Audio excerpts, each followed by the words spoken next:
It is important to note that we are currently covering the fundamentals and historical aspects of Freemasonry. We will reach a more in-depth discussion about the craft at a later stage. This series hopes to cover all aspects about the subject matter, including but not limited to Freemasonry, the Kabbalah, black magic, the Illuminati, atheism, the Jinn, and Zionism, just to mention a few topics.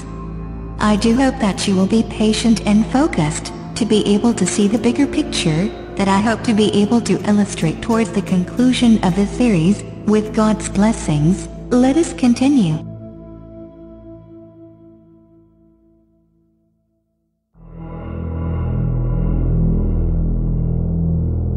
Let us begin by defining a few terms. Operative Masons are the early stonemasons, more famously known for building the Gothic cathedrals, abbeys and castles of Europe. However, the first Grand Lodge of Speculative Masonry was founded in London in June of 1717.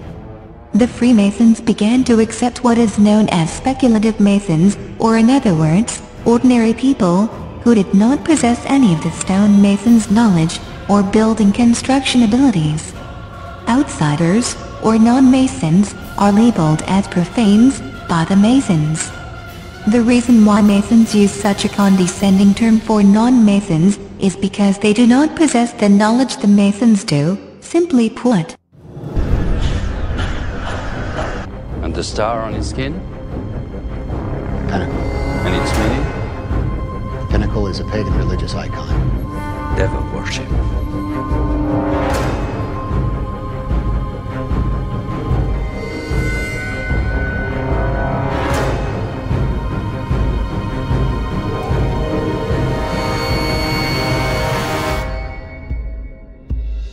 So where does Freemasonry originate from?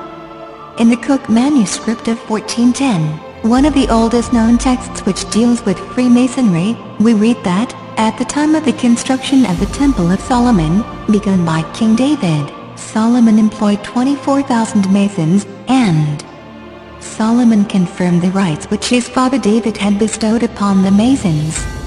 Solomon himself taught them their methods, that is to say their traditions and practices, which are not very different than the rituals and rites practiced by today's Masons. Operative Masons who read this text saw it as a historical truth.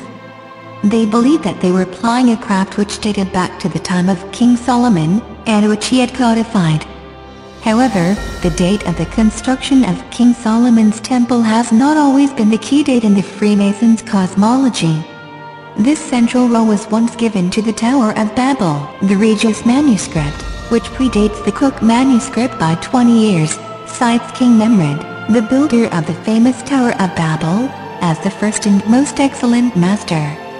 He it was, and not King Solomon, who gave the Masons their first charge, or in other words, their first rites, rituals, and practices.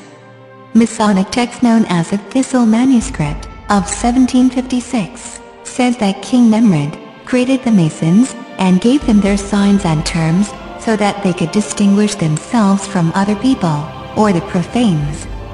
It was the first time that the Masons were organized as a craft. It was during the early years of the 18th century that Freemasonry stopped seeing its origins in the Tower of Babel, and that King Solomon alone was considered the first Grand Master. The 18th century Masonic texts shed light on the ideas and attitudes at the time of the shift from operative Masonry to speculative Masonry. These texts are called the early catechisms. This strange and sudden shift by speculative Masons, who wanted to break away from the origins of the craft, which honored the Tower of Babel and King Nimrod, they instead preferred our wise King Solomon, or as a Mason's examination of 1723 puts it, Grand Master in his time of Masonry and architecture.